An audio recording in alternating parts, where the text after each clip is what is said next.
Meanwhile, the President, His Excellency Chef Professor Dr.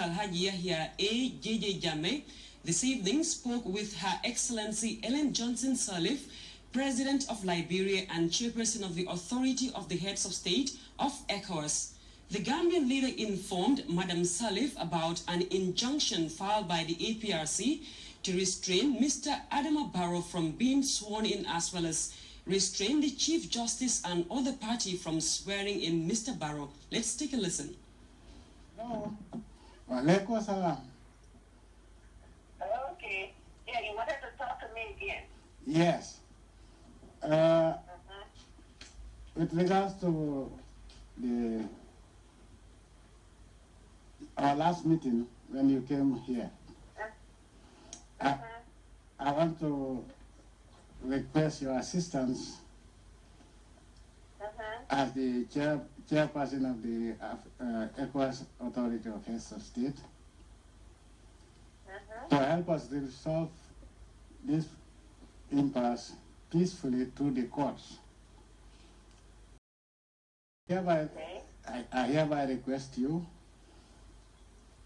to facilitate the release of for ECOWAS to facilitate the release of the judges so that they can come and help us resolve constitutionally through the Constitution of the Gambia. As I said, the only peaceful resolution of this impasse is through the courts. We have work on this right away. I'm going to consult with all the mediating teams and tell them what you have said. Like I told you before, it would be a good idea if you just put out a statement. Yes. Just, that we agreed before, just a short statement coming from you. That would be very important to the mediating team. Yes. Coming from you, making a request, to the ECOWAS body that you only want peace and you're going to follow the Constitution. There's an infraction, they will please try and get those judges for you, and the court decision must be the way to go. A small statement like that will make everybody comfortable. Then we can just move on and then encourage Nigeria and other people to get the justices to come there. I promise you I'm going to do it today, and I'm going to do it today, my sister. All right. You have my word for it. Thank you so much. Thank you so much. All the best. All right. I'm okay with it, sir. Thank you. Thank you for helping us to all find peace. Gambia needs peace, and ECOWAS wants peace. Inshallah. I guarantee you that by the grace of Allah, we will work for a peaceful resolution. All right. Thank you. Thank you. Bye-bye. Meanwhile, the President of the Islamic Republic of the Gambia, His Excellency Chef Professor Alhaji Dr. Yahya Jammeh has reiterated his stance on resolving the current political situation within the confines of our Constitution and the other laws of the Gambia. Is an excerpt of the President's statement. Bismillahirrahmanirrahim. Alhamdulillah Rabbil Alamin. Alhamdulillah Rabbil Alamin. Alhamdulillah Rabbil Alamin. Fellow Gambians and those resident in the Islamic Republic of the Gambia, Assalamu alaikum wa rahmatullahi wa ta'ala wa barakatuh. Earlier today, I spoke with my sister and friend, Her Excellency Madam Ellen Johnson Sirleaf, President of the Republic of Liberia and Chair of the Authority of the Heads of State of ECOWAS. I have confirmed with Her Excellency our continued commitment to the peaceful resolution of our political situation within the confines of our Constitution and other laws of the Islamic Republic of the Gambia. I have confirmed that we have filed an application for an injunction to restrain Mr. Adama Barrow from being sworn in, as well as restrain the Chief Justice and any other party from swearing in Mr. Adama Barrow until the application is decided by the Supreme Court of the Gambia. And until then, the status quo remains. I have repeated my request to Her Excellency, as Chair of the Authority of ECOWAS Heads of State, to help and urgently facilitate the availability of the Supreme Court judges. I have confirmed that under our Constitution, the so-called deadline of 19th January 2017 is not cast in stone, and all parties shall await the outcome of the decision of the Supreme Court. I again herein confirm that inshallah, this matter shall be resolved peacefully and constitutionally. I ask all Gambians and those resident in the Gambia to go about their normal businesses, and I assure you all that inshallah, the Gambia shall continue to maintain its peace, security, and stability. I thank you all. May Allah subhanahu wa ta'ala bless us all. Assalamu alaikum wa rahmatullahi wa ta'ala wa barakatuh. And that's the President, His Excellency, Chair Professor Alhaji Dr. Yahya Jammeh, delivering a statement on the current political impasse in the country. And you can watch the entire statement and rebroadcast of the translation in the local languages shortly after this newscast. And over now to a press release from the Office of the President, which states that the government of the Islamic Republic of the Gambia has noted with concern with the resolution by the AU Peace and Security Council stating inter alia that the government of the Islamic Republic of the Gambia will no longer be recognized after the 19th of January 2017. This resolution is irresponsible and malicious and only meant to annoy and aggravate the political situation in the Gambia, and we condemn it in the strongest possible terms. The AU Peace and Security Council does not have the mandate to bar member states and governments from the African Union, and any such resolution has to be approved by the authority of the heads of state of the African Union. This resolution has not been approved, and the resolution is therefore non-binding and of no effect. The release ends. And elsewhere, circumstances dictate whatever happens, and we must talk to people with subversive ideas, was the statement of the governor of the Lower River region, Governor Alhaji Salif Pui.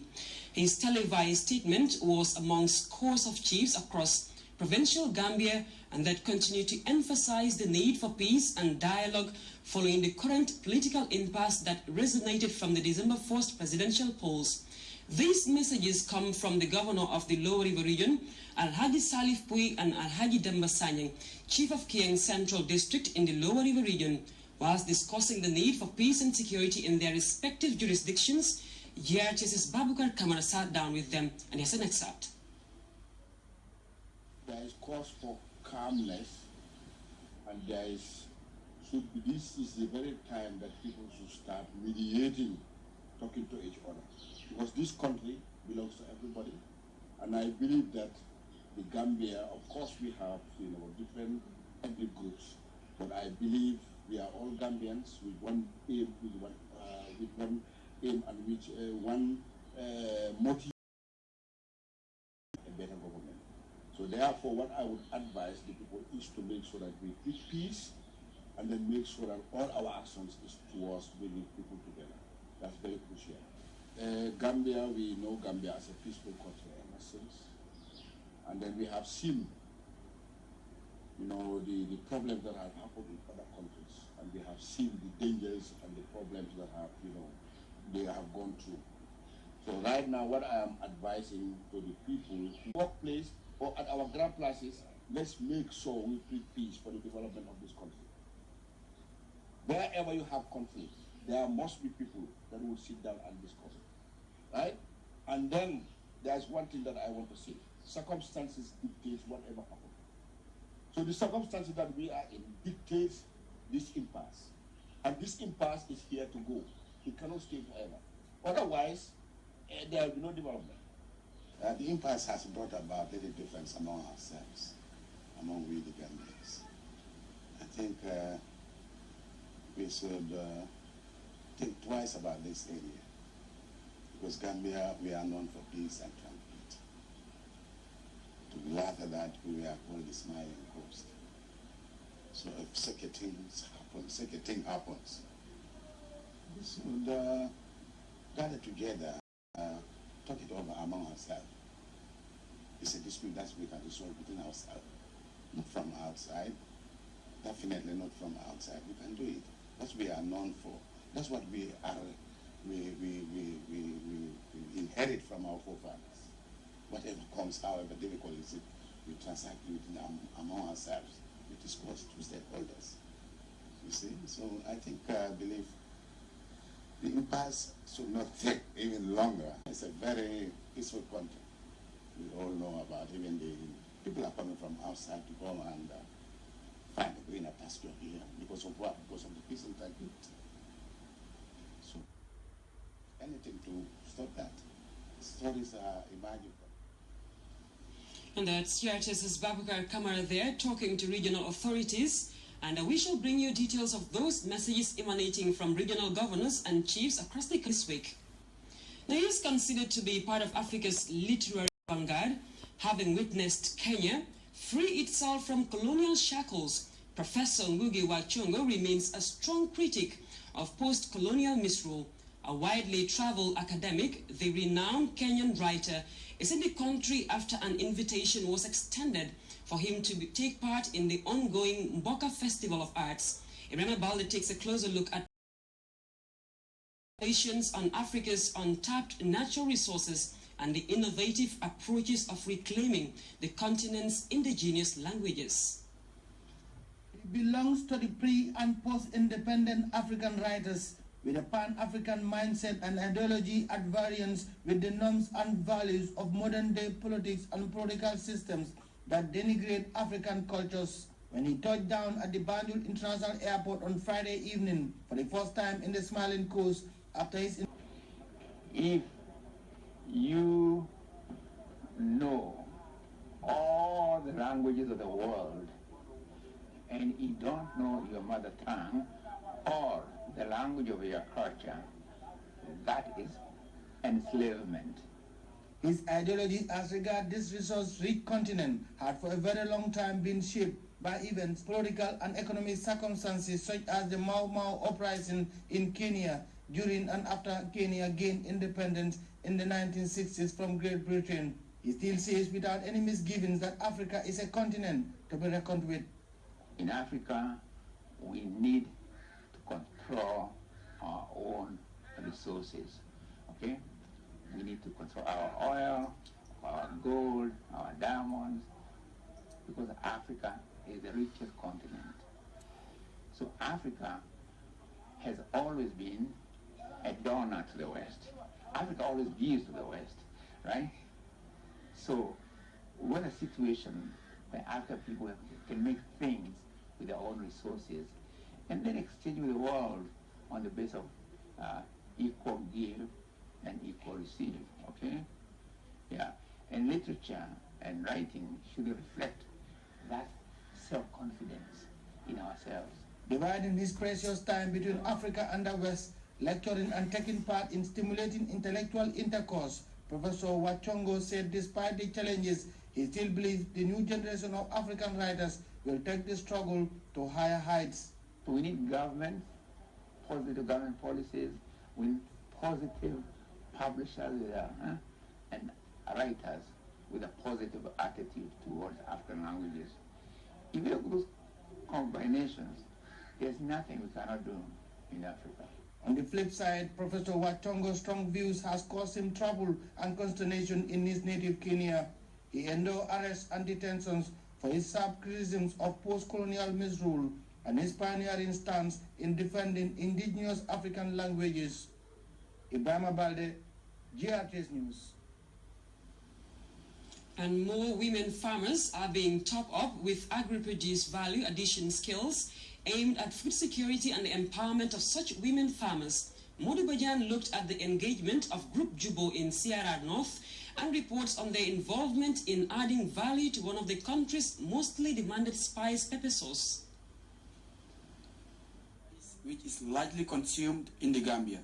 And although a lot of it is imported, Gambians and women gardeners, for instance, are increasingly engaged in its growth, preservation, and value addition for consumption, as is the case of these women at Nyangen. since the commercialization of agriculture is oftentimes regarded as a key component of women empowerment with a host of benefits.